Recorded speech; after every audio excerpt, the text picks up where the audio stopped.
Hello and welcome to this video. In this video, you will learn how to create conditional columns. Conditional columns are columns that are created based on the values in another column. I have got my Power BI desktop file opened, and on the right here, I've got a bunch of queries that are imported from a Microsoft Access database file. So I'm going to open up these queries inside my Power Query Editor. So here I click on Edit Queries and click on Edit Queries, and that will open up my queries inside the Power Query Editor.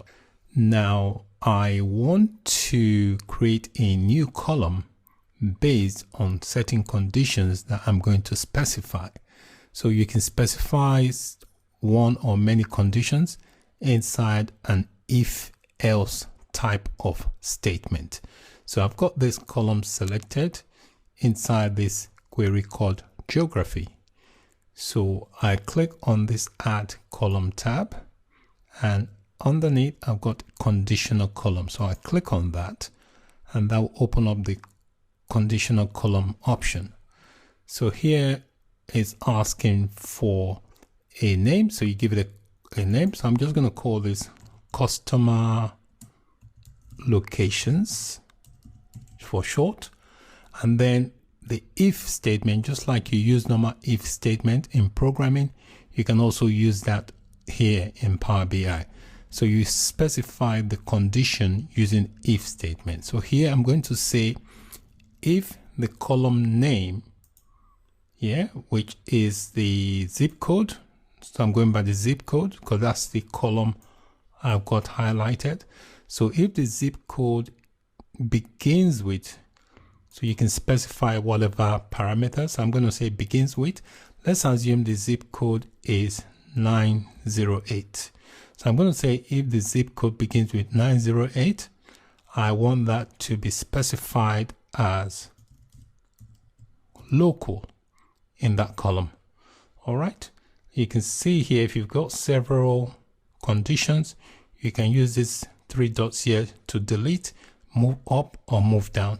So the order in which you specify the condition, that is the order in which the query will be executed. So you can add another rule. So I'll click add to add another rule. I will say else if, this is the second condition, if the zip code, I'll say begins with, let's just say 98 this time.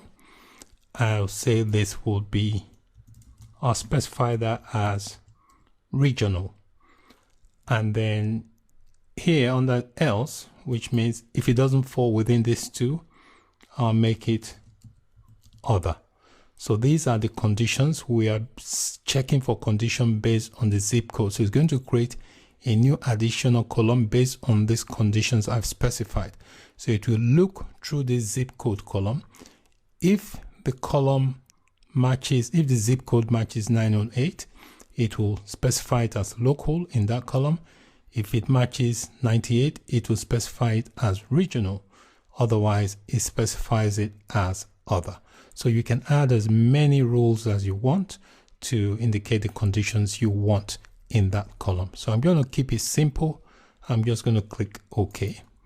And what it does, you can see here, is added this new column called customer locations, and you can see what is specified. So you click on the drop down here. You can see here it tells you that it's only got two options. It's just telling you here that it's not complete. You can load more. So I'm going to click on load more to load more data. You can see it's loaded all. So I've got local, other, and regional.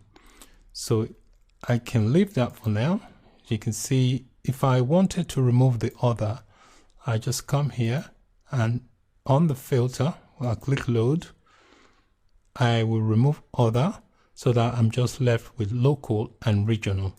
Specify that. You can see here I've got just local that matches that zip code and also this.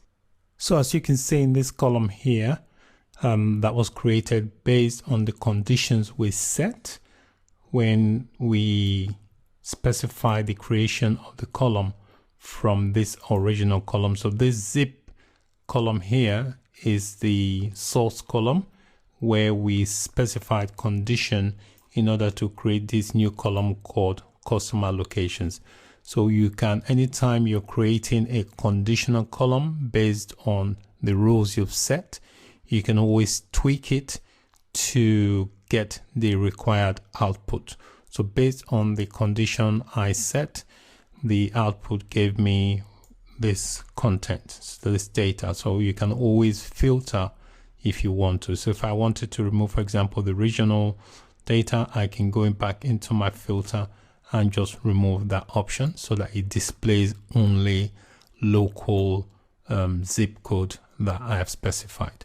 So that's basically how you can specify conditional columns within your Power BI query. So they're basically columns that are created based on values in another column. Thank you so much for watching. Bye for now.